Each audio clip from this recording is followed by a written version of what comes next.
নমস্কার বন্ধুরা, রূপাস কিচেনে সবাইকে স্বাগতম।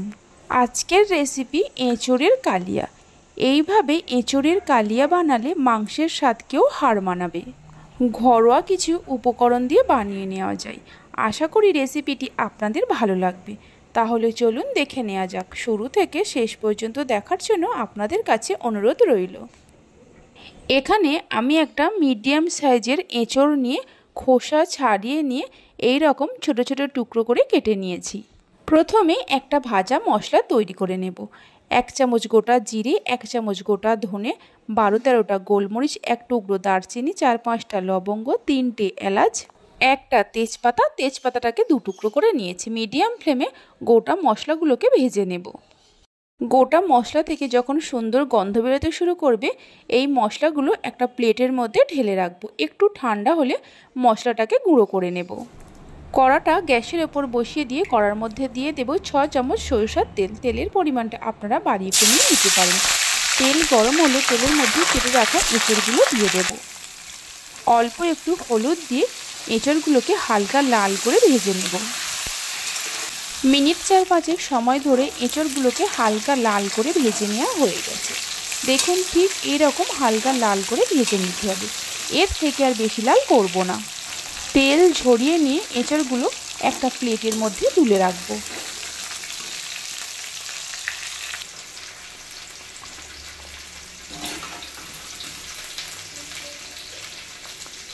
এঁচড়গুলো প্লেটের মধ্যে তুলে রাখার পর কড়াতে আরও 2 চামচ সরিষার তেল দিয়ে দেব।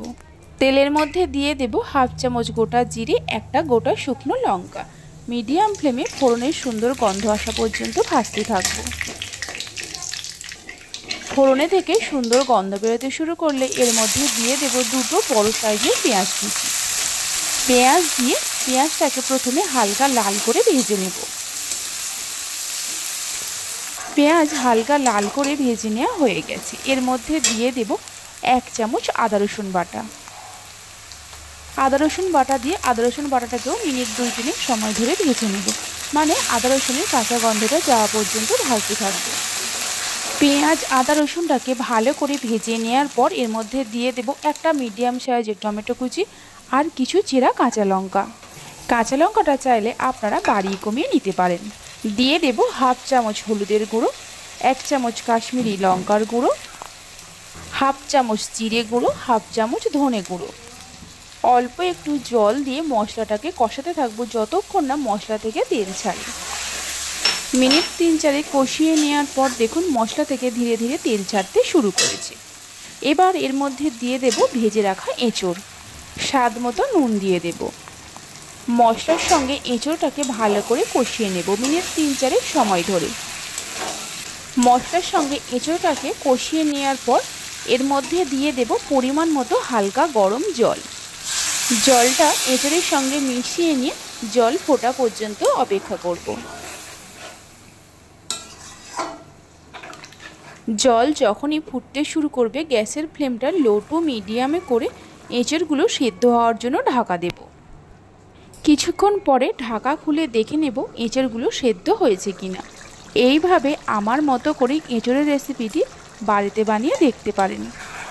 বাড়িতে বানালে খেয়ে আপনাদের কেমন লাগলো অবশ্যই আমাকে কমেন্ট করে জানাবেন। এঁচড়গুলো দেখুন খুব সুন্দরভাবে সেদ্ধ হয়ে গেছে। এঁচড়গুলোকে একটু নাড়াচাড়া করে নিয়ে এর মধ্যে দিয়ে দেব সামান্য চিনি আর দিয়ে দেব প্রথমে যে গোটা মশলাগুলো ভেজে রেখেছিলাম গুঁড়ো করে 1 চামচ দিয়ে দেব। সব শেষে দিয়ে দেব 1 চামচ ঘি। এবার সব কিছুকে ভালো করে মিশিয়ে নিয়ে গ্যাসের ফ্লেমটা বন্ধ করে দেব। গ্যাসের ফ্লেমটা বন্ধ করে দেওয়ার পর 5 মিনিটের জন্য ঢাকা দিয়ে রেখে দেব। 5 মিনিট পর ঢাকা খুলে দেখাচ্ছি, দেখুন কতটা লোভনীয় হয়েছে। রুটি, পরোটা, ফ্রাইড রাইস, পোলাও যে কোনো কিছুর সঙ্গে পরিবেশন করতে পারেন। খেতে অসম্ভব ভালো লাগে। আমার রেসিপি যদি আপনাদের ভালো লেগে থাকে অবশ্যই একটা লাইক করবেন, বন্ধুদের সঙ্গে শেয়ার করবেন। ভালো লাগলে চ্যানেলটি সাবস্ক্রাইব করে পাশে থাকা বেল আইকনটি প্রেস করবেন নতুন রেসিপির আপডেট সবার আগে পাওয়ার জন্য। তাহলে চলুন ভিডিওটা আমি এখানেই শেষ করছি। আপনারা সবাই ভালো থাকবেন, সুস্থ থাকবেন। ধন্যবাদ।